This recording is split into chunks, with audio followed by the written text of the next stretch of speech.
It's harder to get a quorum.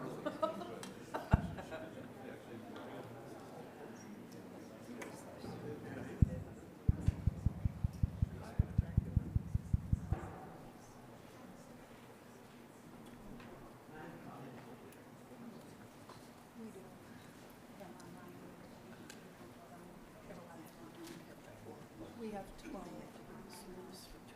We have a problem. Okay. Easily. Okay. Have a referral, Start with me. which I can't believe. I know. I told Chris this morning, I said, sure, it's just my luck. I'm not gonna have a quorum, so I'm gonna be moderator for 2 more weeks. I know. What a snow.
There's so many people, so it's like so many.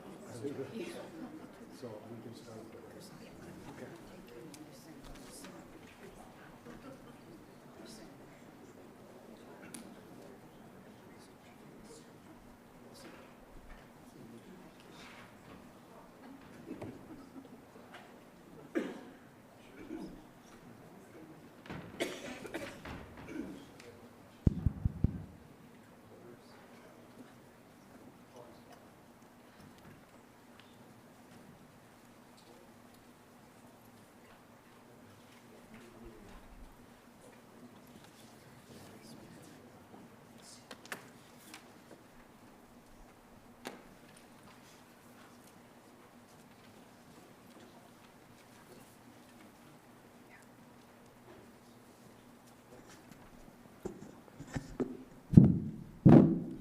I assume everybody can hear me okay?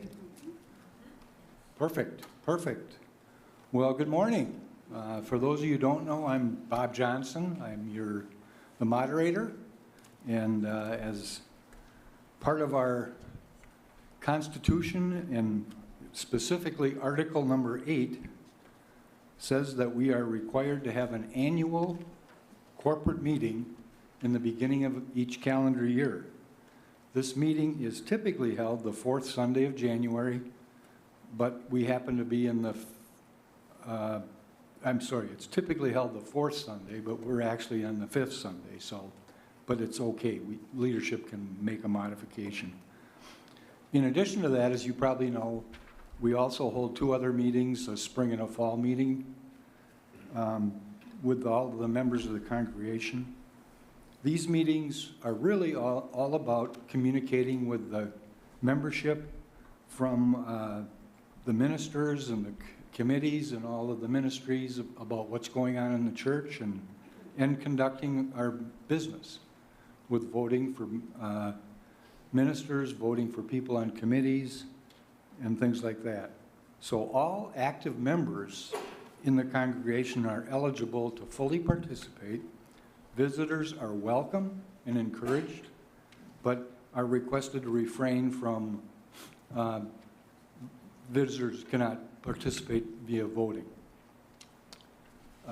All the church members that are present need to confirm either whether it's online people or if you're here, have you all signed the teller's sheets? Is there anybody who hasn't? They will bring it to you right now if you haven't signed in. But if you have everybody, then we're good.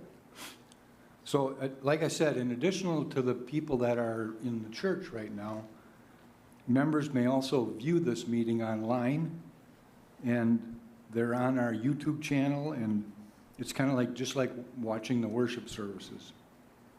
And if you have, the people that are online have been instructed with emails, a couple of weeks ago how to do this, and have texted Amy. And from my understanding, there's several people, like 10 or so at least, more than 10 that are online watching. So, and online voting is also permitted. There's a process that we have in place to allow people to do that, and it's by getting a hold of Amy, and they can vote. And so we've got that all. And it's in we modified our Constitution several years ago to allow this and set up procedures. If the electronics and the communications go down, then they can't vote, obviously. But, as long as the technology is working, we can fully participate from people who are from home. So,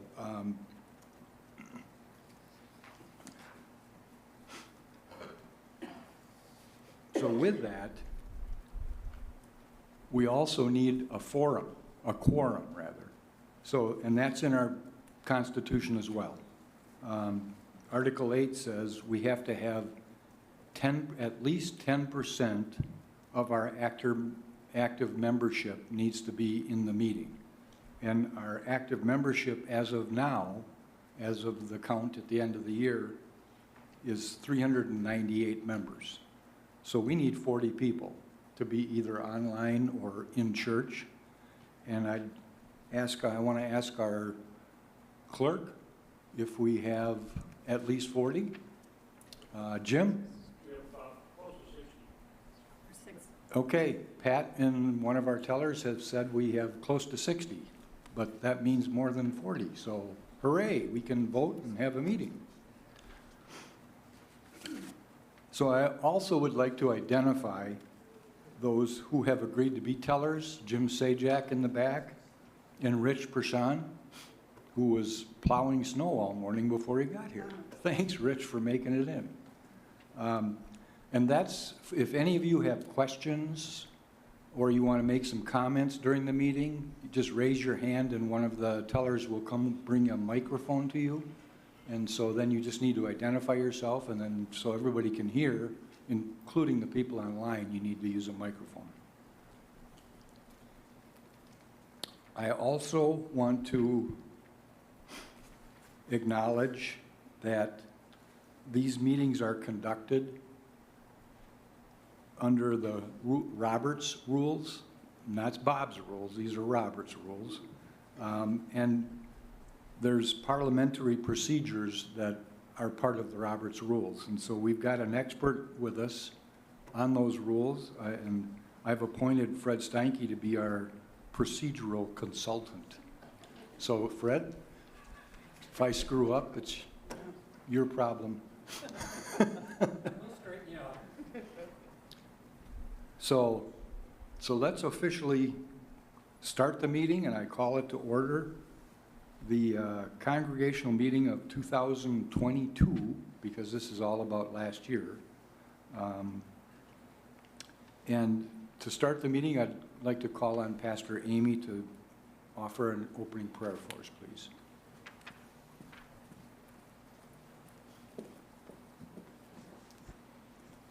Let us prepare ourselves for a time of prayer.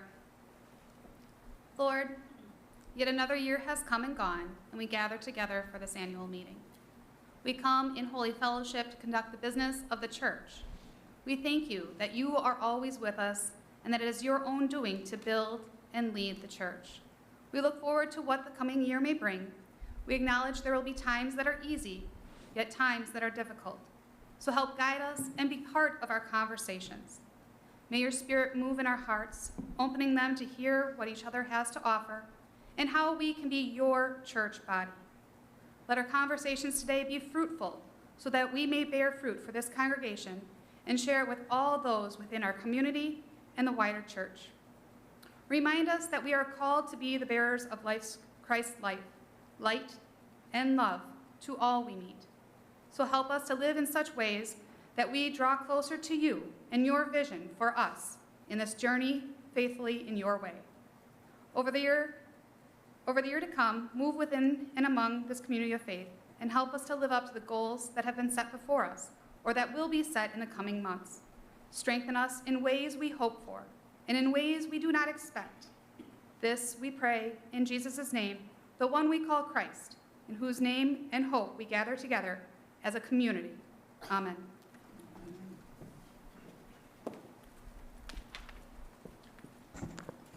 Thank you, Amy. One of the very special traditions of our church that we do during this annual meeting is to look back on the year and remember and pay respect to the members and friends of our congregation that we lost over the past 12 months. So, in chronological order, let's please remember, I need the slideshow to, let's please remember Sandra Hogan, George Lagerman,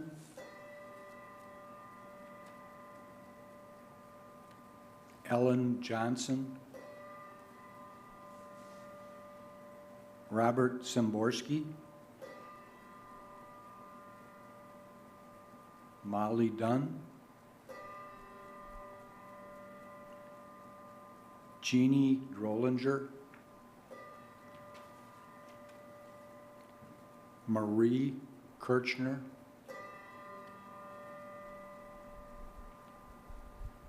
Harry Evans,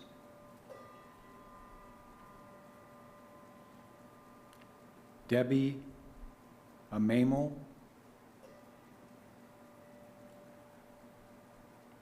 David Martin, or Marvin, excuse me, Roland Roche,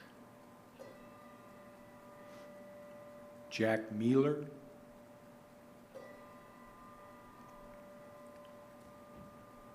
Chuck Groskoff, Shirley Yeager,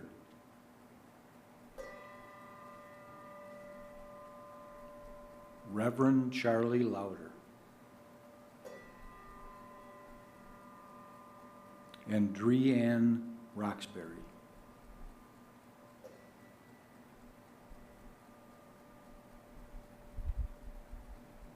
Hard to lose all those folks. Pastor Amy, will you now honor those that we have lost with a prayer of remembrance, please?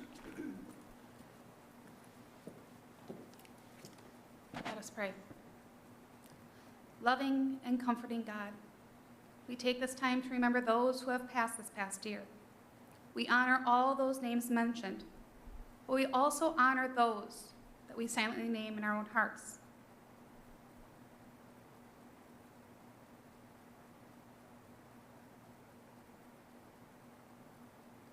We have been blessed with lessons and memories, and we pray that those bring us comfort in our times of need and remind us that they are always with us in spirit.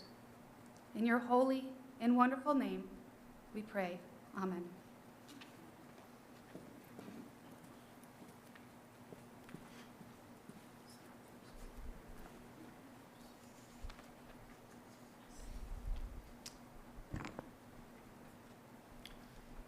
That seemed like a pretty long list this year, didn't it? Boy.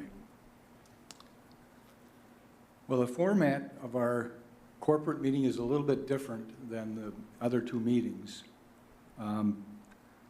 This meeting is such that each minister, officer, all the ministries and project groups and committees put together a kind of an annual recap report. And then we put together all of those reports into a pretty good sized book with 80 or some pages, and and email it out to the congregation, and those books are, you know, the idea is to get you that information well ahead of time so we can conduct a reasonably efficient meeting. So hopefully you've all had a chance to look through those. If anybody needs a copy of the book, there's several in the back. Does anybody need a book right now? If anybody does, the tellers can get them for you. So no, everybody's good. Perfect. So the first thing that we have is the minutes for the 2021 annual corporate meeting, which was held a year ago, and the minutes to the spring and fall meetings are on pages 4 through 39 of the large booklet. And are there what we do during this meeting is we vote on accepting many of these reports and many of the things that we talk about today. So there's quite a bit of voting that goes on in this meeting, if you haven't been here before. So the first thing that I would like to do is, and the format with this is, somebody needs to make a motion to accept the reports as written, and then we need a second, and then we can discuss and talk about and answer questions. So I need a motion. I guess we have one. We have a motion to accept those minutes for the meetings from. So do I have a second? Fred Stank? We need to know who's making the motion, who seconded it. Correct, thank you. Okay. Yep. Who's second? Mickey made the motion, Making the motion. and do I have a second? Second is by whom? Carolyn Crum. Carolyn Crum. Thanks, Fred. So with that, are there any questions, concerns about the meeting minutes from last year's meetings? Okay, with none then, I will, let's call for the vote. All of those in favor of accepting the meeting minutes from last year, say aye. Aye. Anybody say no? Perfect. Motion carried.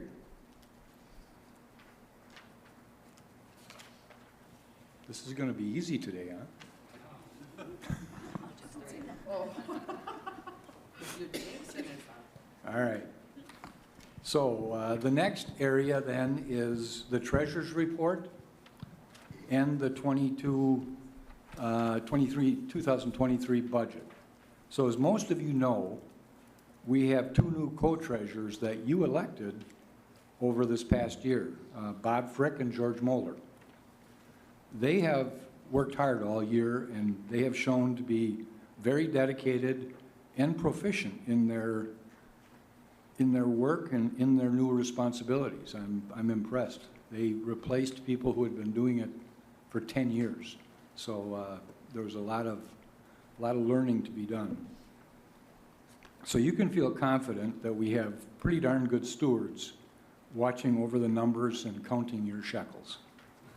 The budget committee is made up, and it's under the direction of the administrative ministry, and there's members of that ministry and the treasurers are part of the budget committee, whose job it is to put together a budget to present to you.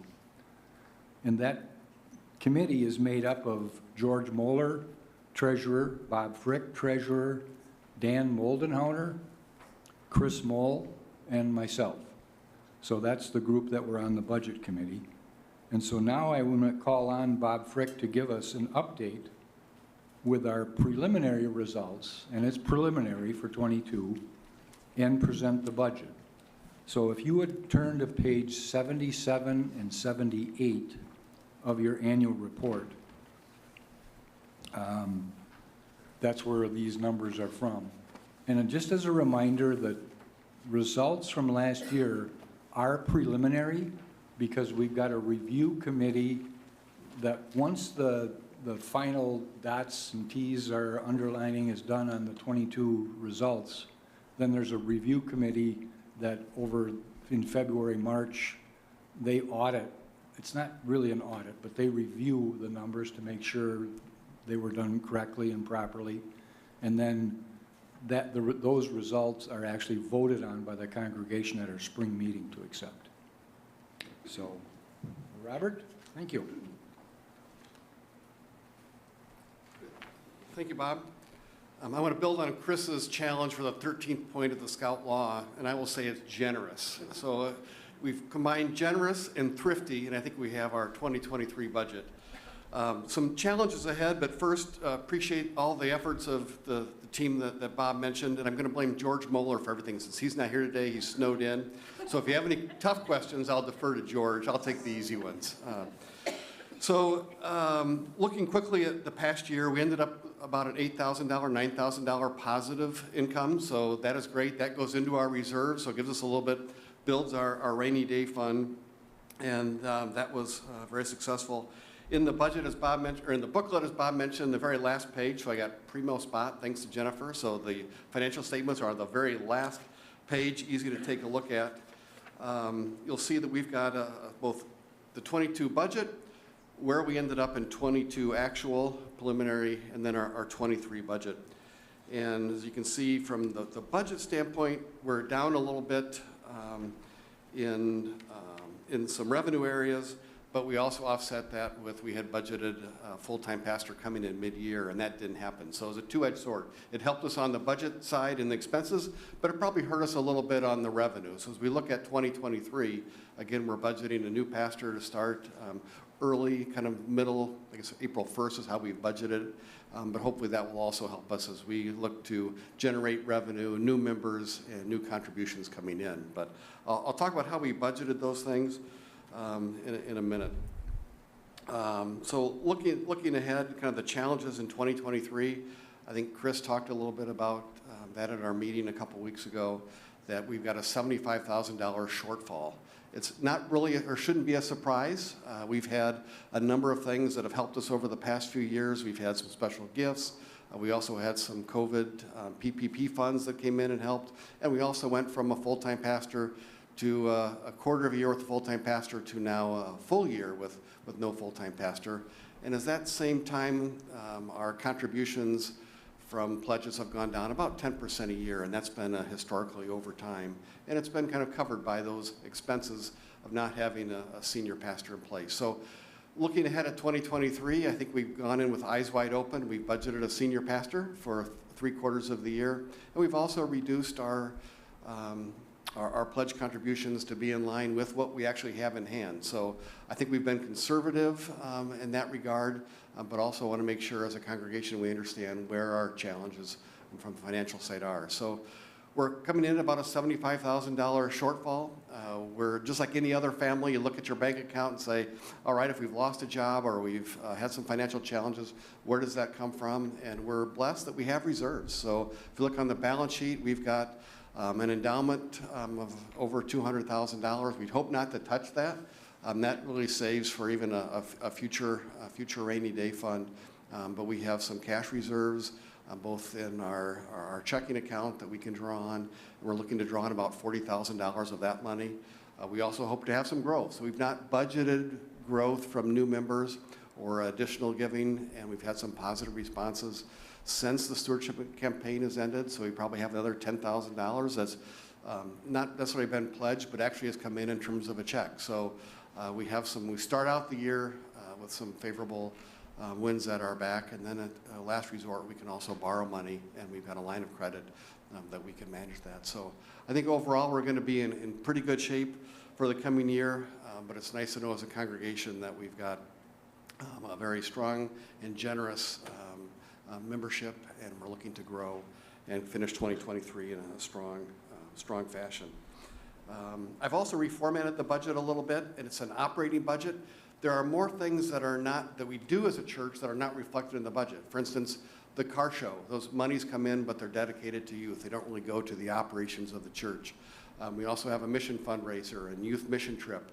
Dedicated money is raised and goes to that event. We also have script income, and that's not used for the church budget, but again goes to youth. We also had $200,000 from an initial insurance payment for the roof based on hail damage. That's all sitting in reserve and will go to the roof and siding repair when that comes in. So there's things that we don't run through the operating budget, if you will, that happen on the side, and there's a lot of generous contributions and mission activity that happens. I've got all those numbers and all those details if you'd like to see that, but I think we've got a pretty clean operation budget. What does it take to operate the church? And that's what we have here presented today. So that's really my treasure summary. I'm certainly open to questions, and again, I'm happy to talk afterwards and other times too. Yeah, Lois? Do I need to have a microphone? Yes, you do.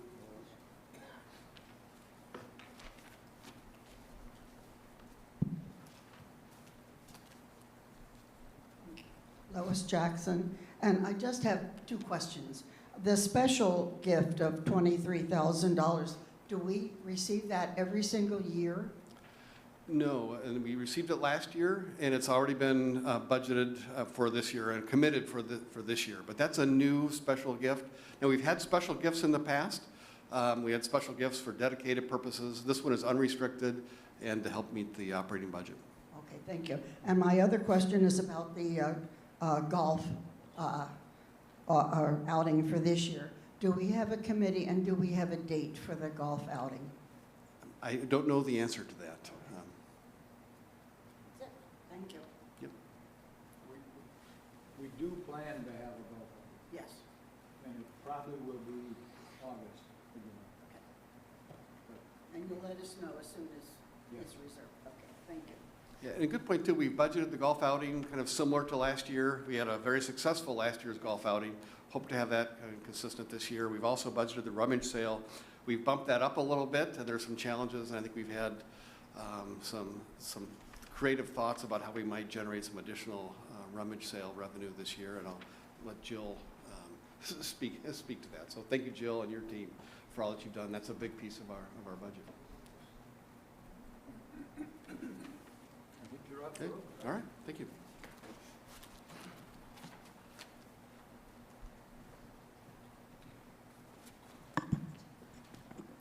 Thanks, Bob.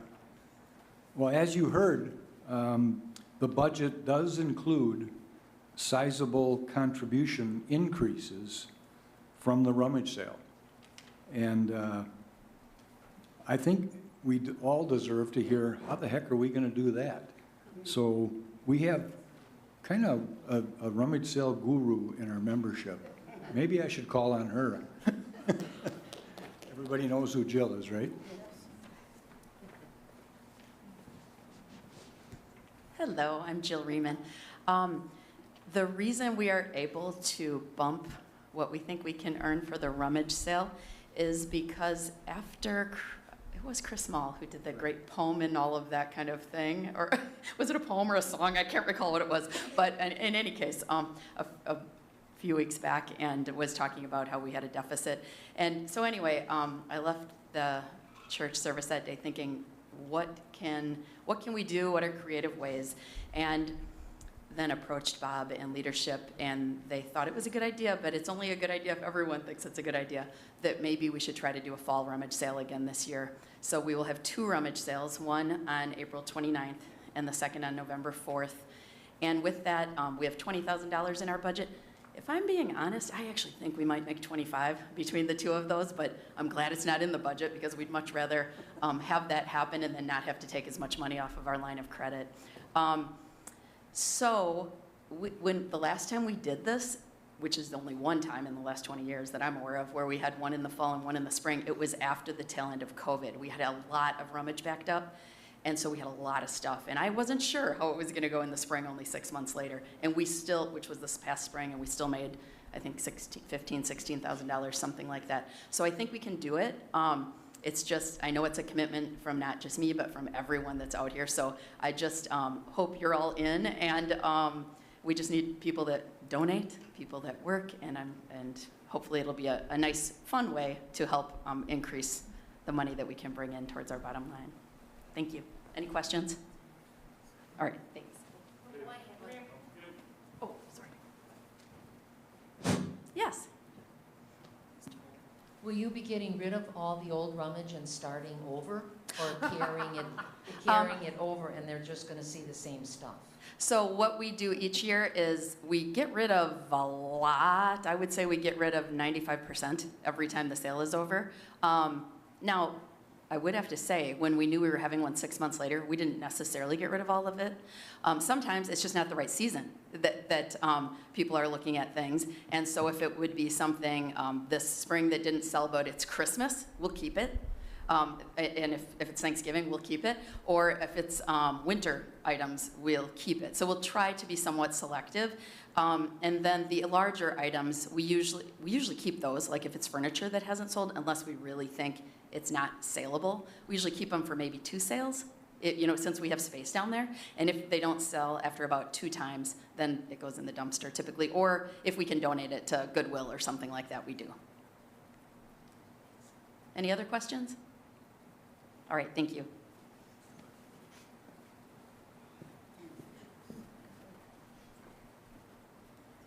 Thanks, Jill, for stepping up. How about a round of applause for her? Come on, I mean, wow. It takes a great leader to do that kind of stuff, and Jill, thank you so much.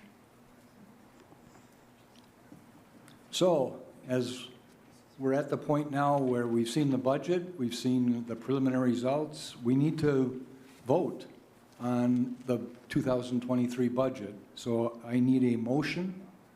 I got a question. First, we need to get a motion on the table before we can ask questions. So, Lois? Yes. All right. Can I have a second, please? We have a second? Your husband. So, all right, so we've got a motion and a second, and we've identified who they are. Questions? Yes. Mike Huff, is the budget balanced right now? Or the way I understand it, sounds like we're about $75,000 short. Good question. Yes, the budget is balanced. If you look on the income and expense statement, the bottom of it shows a big 0. It's balanced because of the emergency funds and the growth that we're projecting. So yes, it is a balanced budget. Bob, correct me if I'm wrong, but yes, okay. A good question, Mike, and that's one of the issues we addressed. Can we balance the budget by using reserves, and that's how we've essentially Right. balanced. Okay, so it's balanced right now. Yes. Amy has a question. Oh, a question from the floor, or from the, This is a statement from Bonnie Lagerman. Kudos to Bob for really tackling the budget and making it understandable and working through the process with involvement of others. So thank you very much, Bob. I'm assuming she's talking about Bob Frick, right? Yes, yes. Couldn't be Bob Johnson. Thanks, Bonnie. All right, we've got a motion and a second.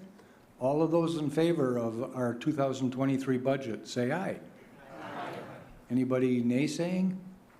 All right, motion carried. Thank you. Okay, now we get to the fun part. This is where we take a look at and vote on the reports from the ministers, officers, all the ministries, committees, and project groups. So it's a big chunk of the book. All of these reports are found on pages 40 through 73. So there's a lot of pages, and obviously we're not going to, unless you want me to go through and read all those reports. Mickey, you and I disagree once in a very short while, but this is one of them. If you want the reports read, Mickey has just volunteered. And everyone will stay. Yeah. So the first thing we need to do, though, is have a motion to accept these, and then we can talk about them. So can I get a motion to accept the reports as written? Right behind you. Thank you. State your name State for your the name. record. State your name. Lloyd Crom. You're making the first. Okay, and I need a second then from somebody? Way in the back. Cheryl Huff. Thank you. So one of these reports on these pages is from the Pastoral Search Committee. Their report in your booklet was very well written, but it was drafted 3 weeks ago. And things can change quickly in their world, as you know. And so I felt it was really important to have the most up-to-date information talked about and told to you as of now. What So- page are you on now? What page? Okay, the Pastoral Search Committee is, 68? yes, page 68. Yep, thank you, Fred. So with that, I think I'd like to call on either Jill or Deb or both to come up and give us an update from the Pastoral Search Committee. Thank you, guys.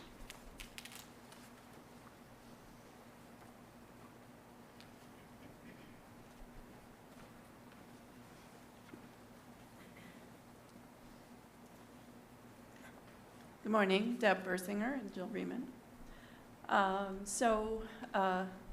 We can answer any questions that you might have about our report, but also just a quick update. We have, in the past couple of days, extended another offer. You'll note in the report that we've extended a couple of offers over the past 2 years to pastors. Those offers were not accepted. We have just issued another offer, and we're awaiting a response on that. So we're keeping our fingers crossed. We're praying a lot, and we ask that you do the same. We also are continuing to look at other candidates. So we have another meeting this coming week with a candidate, and hope to get more as we are going through the process. We continue, even though we've made the offer to a pastor, we're going to continue to look at any candidates that come through. The conference has been very supportive of us in the last couple of years and very helpful to us during this process. So we're thankful for that. There is a new associate conference minister for the Southeast Conference that we've been working with, and she's amazing.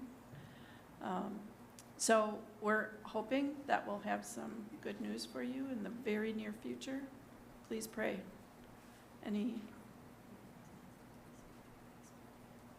Yeah, it could be a few weeks before we know. So don't be expecting in the next couple of days any news, but yeah. You put out a couple of feelers or a couple offers, and you won't get the results back for a couple of weeks, that I understand. But when, if a couple of weeks, they decide, yeah, when would they be able to take over? That's something that we'll talk with the candidate about. We're hoping it could be, as we could have a call weekend as soon as the end of February, but we don't really know. End of February, maybe. That would be the soonest. Yeah. And with this particular candidate, he has a contract that goes through the end of June at his current congregation. We are trying to come up, if he even agrees, we're trying to come up with some creative ways that maybe he could split his time a little bit sooner than that to spend some time here with us. But again, he is, as we've been with 3 to 4 different candidates, we've been one of the top 2, but he is still doing another visit or 2. And so it's just really one of those things where we just have to pray and hope that, God leads the right person to us, and we're not sure if it's him, but I think if it is him, we'll make it work. We'll find a way to continue with having people preach like Chris and Amy and what pulpit supply or whatever we need to do between now and when he can be here full time. With this gentleman, I take it it's a man, you said it, man. If he comes in, like say the 1st of June, what do we do for a pastor from March? What do we do for a pastor in between that time? Yep. It would be the 1st of July if he doesn't do some type of sharing of his time with us. But I believe leadership is already looking at interim pastors if we need an interim. So we'll know more maybe in about 2 or 3 weeks. Okay. I think Lois has a question.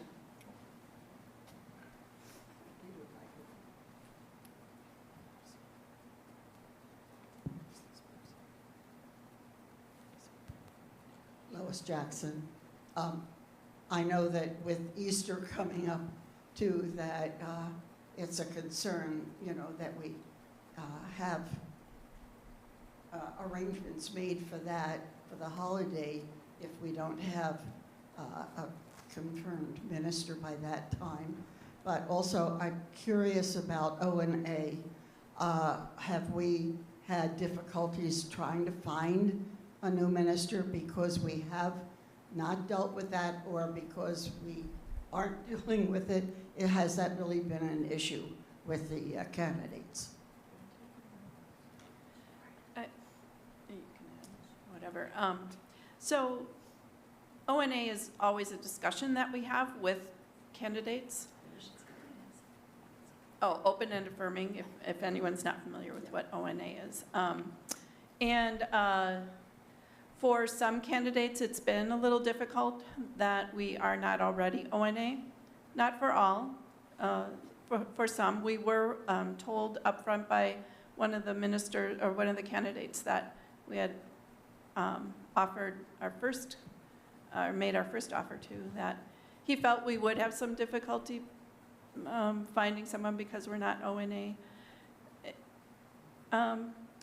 Yes and no. And, you know, the candidates who never respond to our initial email, we don't always know the reasons they're not responding, if it's because of that, if it's for any other reason. I think we figured out like 30 to 40% of the candidates that we reach out to never respond. So we don't know the reasons always. Once in a while, they'll say something about, if they do respond, about why they're not interested. It might be that their viewpoints don't seem to line up with what our congregation might be, where we might be at. So I don't know how to interpret that exactly. And what else do we want to say about it? I would just say that with every candidate that we've gotten really far down the path with, it has been a topic of discussion. And I would say it's been an area of interest for all of them. We also have conversations with them about if our congregation started exploring becoming open and affirming again, because we haven't done it in about 10 years or so, and it didn't happen in a quote-unquote reasonable time frame, would that be difficult for them? And we do take that into account, their answer, because we don't know the answer to that question, right? And so it may or may not turn some people off from us, but it's always in our conversations with the candidate. And truthfully, like I said, every candidate that has seemed to be a really outstanding candidate, it has been something that they felt pretty passionate about.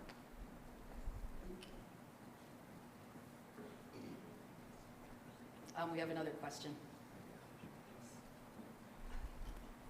Can we get a microphone to Mike Hoff? Thank you. I know this is touch and go, but with the one that hope we get, the gentleman, is he, how would I put this? Yeah, you can't discriminate with age, but is he going to be around for a while? That's what I mean. I mean, he's not 60 years old, going to retire in 5 years, and we'll be going through the same thing again. I know it's touch and go, but. So he is not a spring chicken, but he's not about to retire either. Let's put it that way, without giving away his age. Still has children in school, if that's helpful. And he indicated that he's hoping to find a place where he can settle for about 10 years. Okay, that's all, not that he's 65. I mean, yeah, right. Nobody knows, how long anyone will stay, but that he expressed that that's his hope. Any other questions? All right, thank you.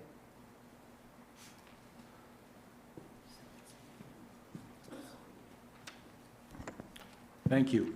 This team that Jill and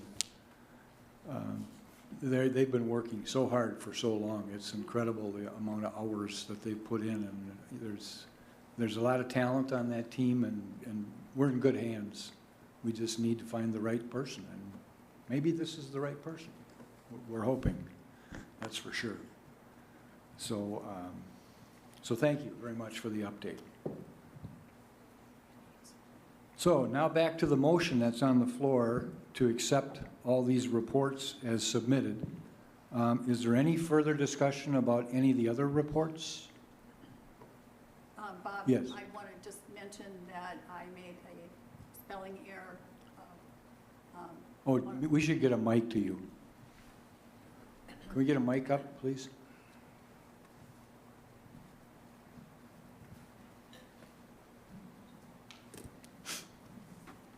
Thank you. I'm Pat Evans, in case any of you don't know who I am, and I'm clerk of the church. Hold it closer. Okay. I'm Pat Evans, and I'm clerk of the church, for those who may not know who I am. And I made a spelling error on my clerk report for Mike Miller, who had passed away, and I misspelled his name. So I've already made the correction, so I just want you to know it is corrected, even though it's not printed in your publication. Pat's big on accountability, as you can tell. Thank you, Pat. So, any more discussion about all these reports? Yes, we've got a question.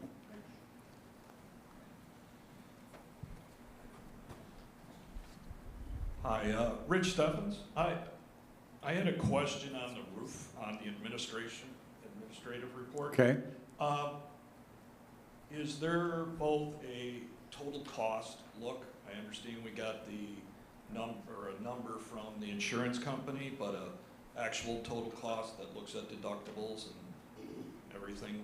And the other one is we have spring or summer of 2023. Does the contractor have a little closer window on that than a 6-month or 8-month window? Good questions. I think John has left, hasn't he? Is there anybody else that, I can come close to answering it, but Mick, you're on the admin group, aren't you? Yes, but you'll come closer. Okay, all right.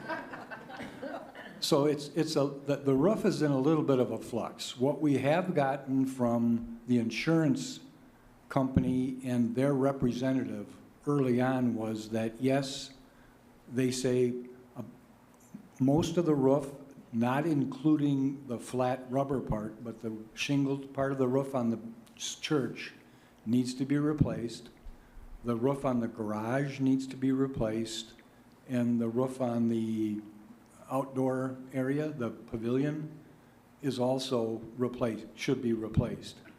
The quote for doing that is about $250,000, believe it or not, and we have two $10,000 deductibles that would be the church's responsibility. There are several, our roofing contractor thinks that the rubber roof is probably also should be replaced. And a couple of the air conditioners were pulverized, and the insurance company took a second look at 2 of those, and they've approved 1 new air conditioner for the roof.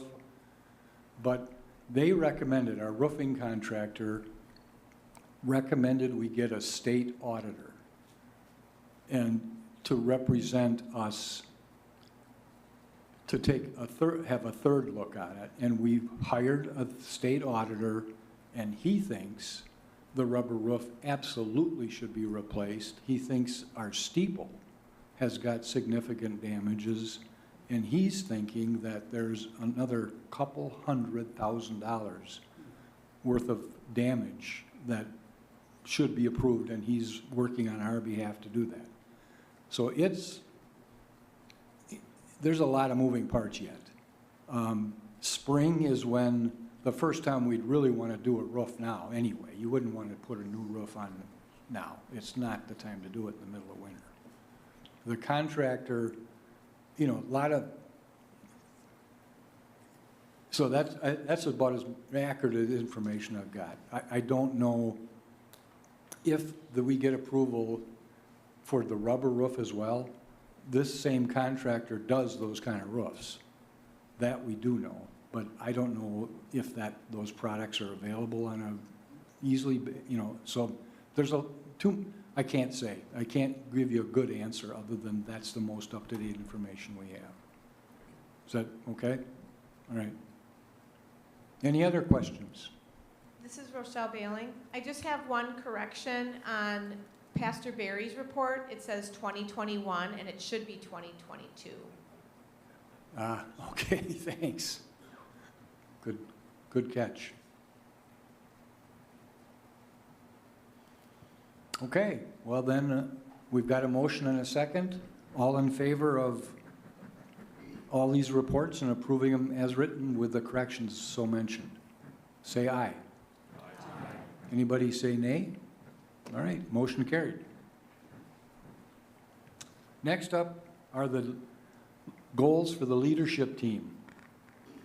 These are on page 74 of your book.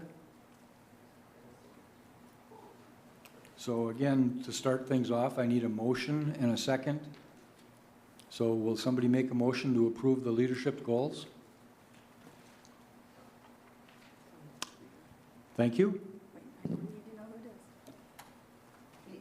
it is. Yeah, Lois Jackson. And I need a second as well. Mickey, thank you. Or Mick Van Avery. Okay, are there any questions or comments on leadership's goals?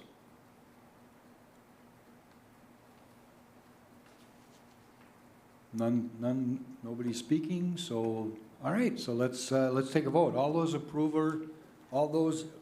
in favor of approving the leadership's goals, say aye. Aye. Anybody nays? All right, motion carried. Thank you.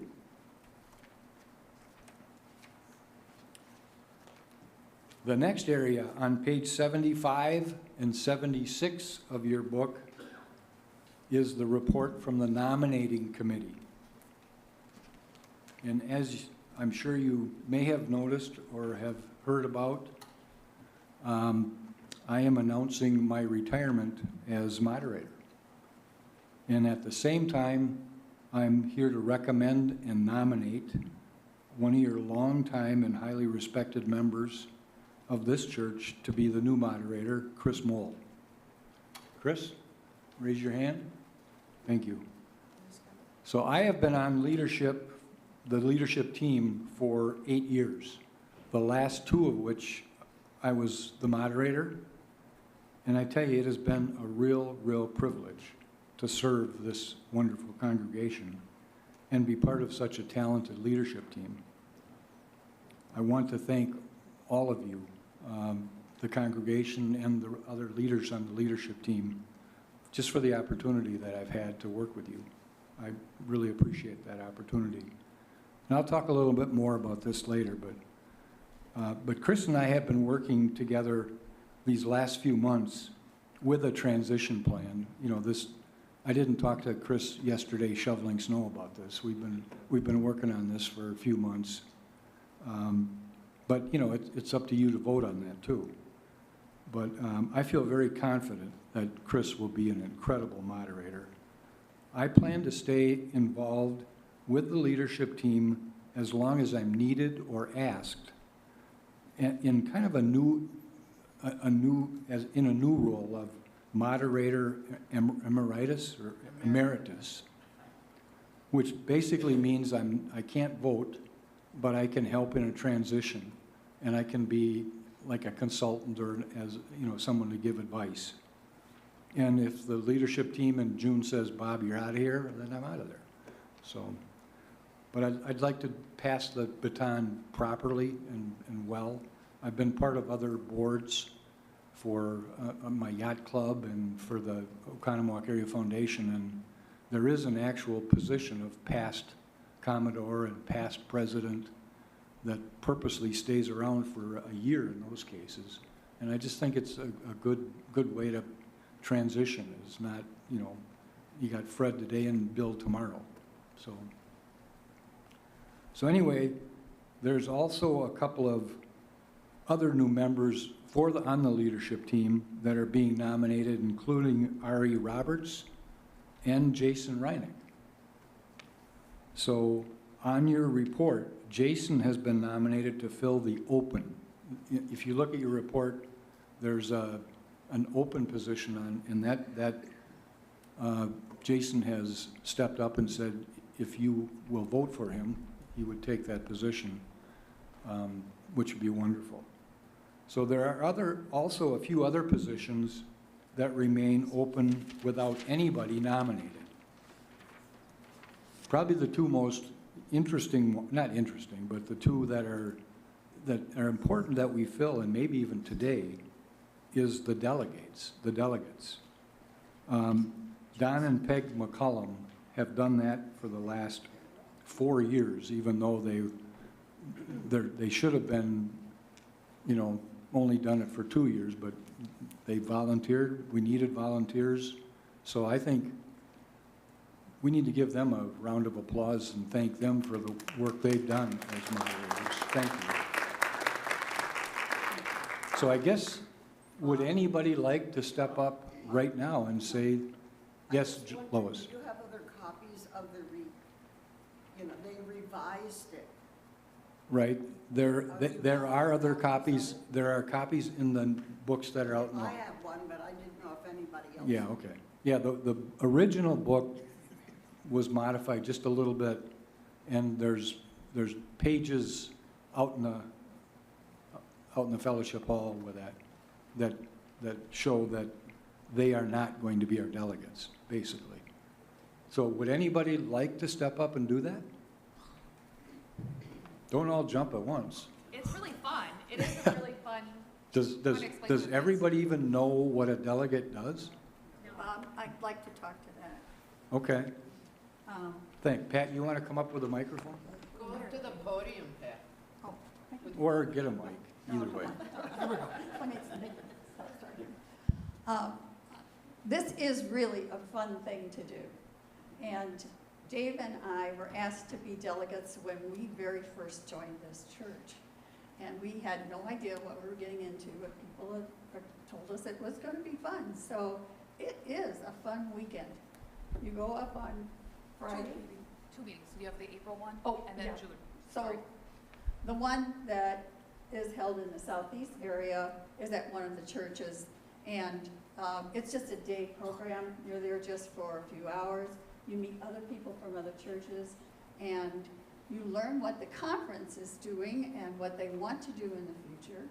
And you also hear from other churches about what they're doing, and you can glean ideas from them so that we can bring that back to our church. It's a fun activity, and you eat a lot. The other one is a summer one that you go to for the conference. It's for the state conference. So you meet people from all over the state. Again, a lot of eating. There is a particular place that's like a campground, as I feel like it, but it's more like a resort. Lazonia Golf Course is right there, so you could golf if you wanted to. It's right along the lake. The accommodations in the hotel are wonderful, with the exception of there's no TV, and my husband will tell you he was not happy about it. But they want you to come there and unplug, and it's a perfect place to do that unplugging. And yet to be able to be with other Christians and working towards the possibility of putting in new programs that will bring more people to Christianity. So it's a wonderful thing. So if you're looking for just a little way that you can provide information and feedback to the church from the southeast churches or from the conference, this is a wonderful way to do it. So I hope you will decide to say yes to this today, because we need a delegate.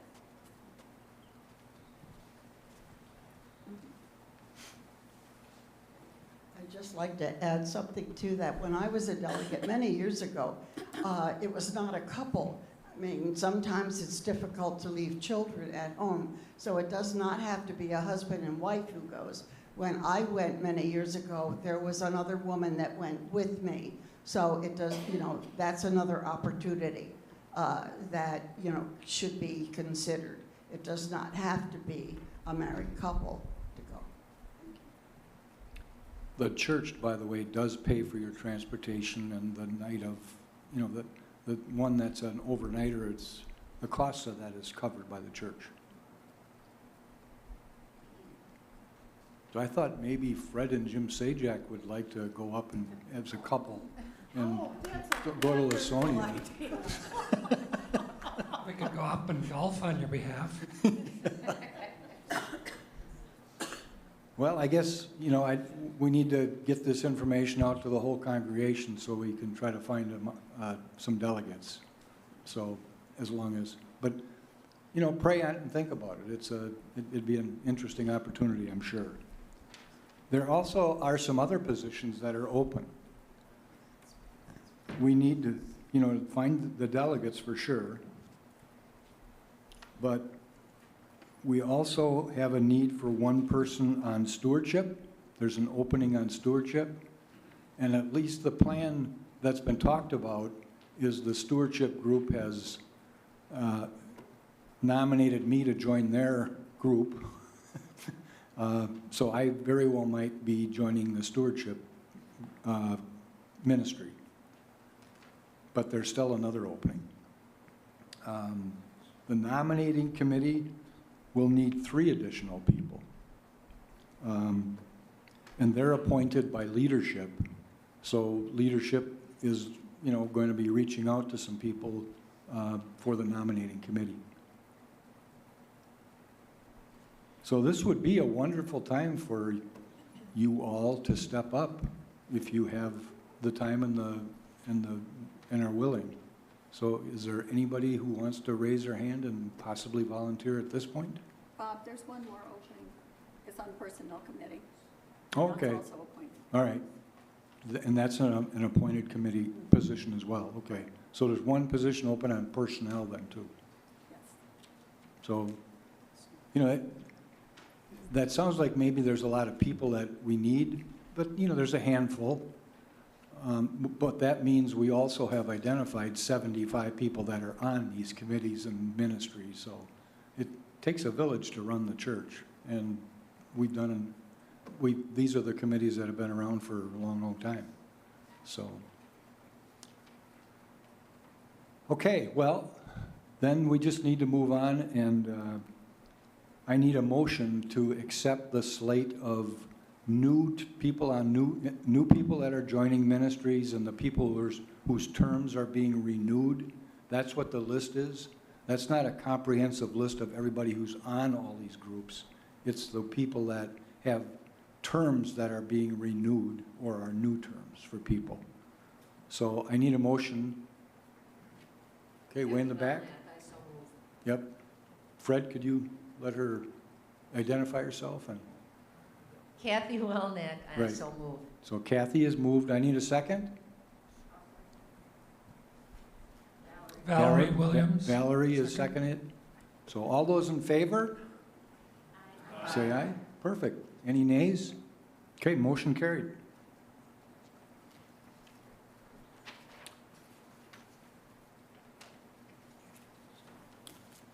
Well, now we're at kind of the end part of the meeting, and this is a time when we can open it up to the whole congregation for any feedback or insights or concerns you may have that you'd like some of the ministries or leadership to think about. So anybody have any comments or concerns or questions before we adjourn? Thank you, Lois. I Jackson. know you couldn't stop. No, I would like it to go on record that we thank you for being our moderator all these years. And I know how dedicated you've been to all of it and the hours that you have spent over here and at home, on emails, on the phone, whatever. You have really been a very dedicated member, Bob, and I would like to really thank you for all that time.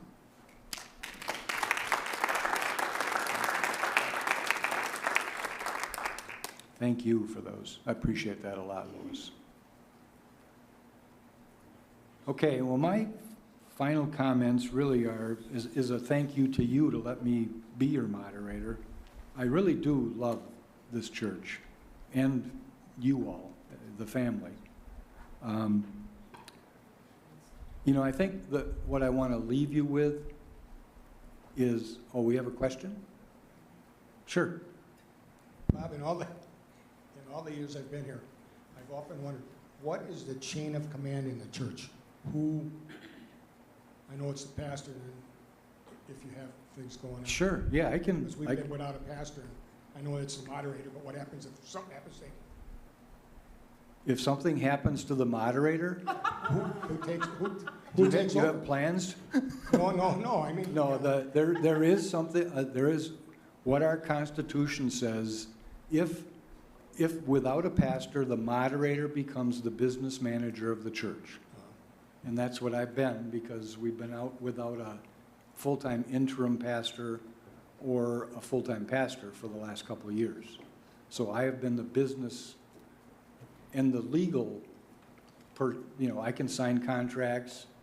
That's what the moderator takes over those responsibilities for us, what the senior pastor does from a business perspective, certainly not preaching. As you can obviously remember, I was never up here preaching.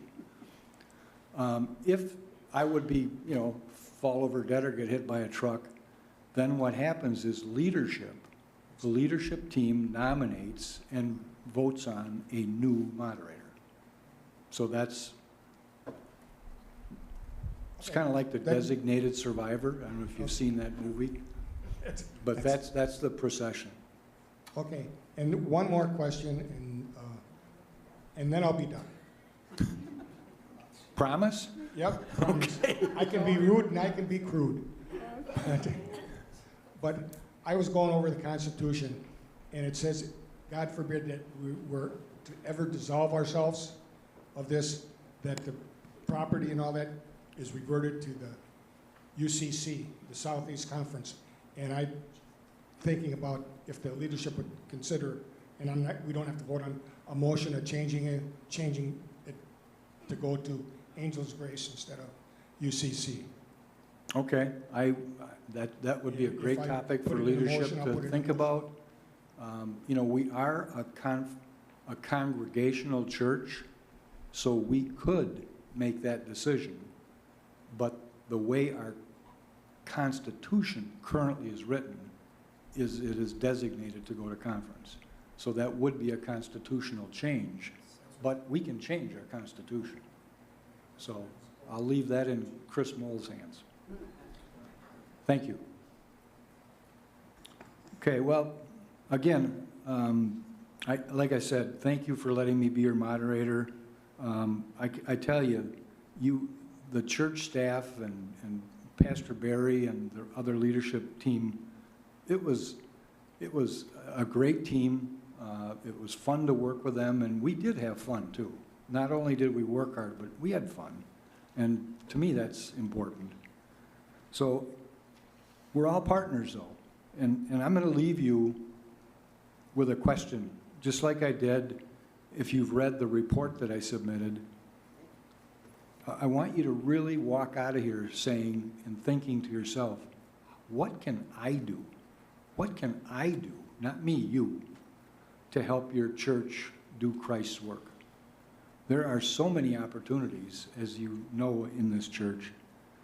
And when this church comes together, amazing things happen. They really do.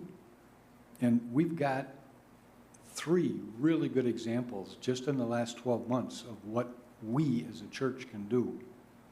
The 3 fundraisers that our church does yearly, the golf outing, the car show, and the rummage sale, each set records for attendance and donors and money raised last year. Records.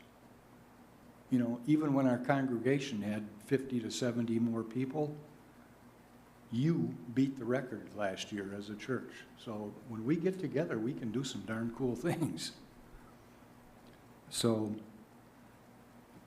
I just think, and you all are the church, so I just want to urge you to find your personal way to be part of where this church mission is going and think about what you can do.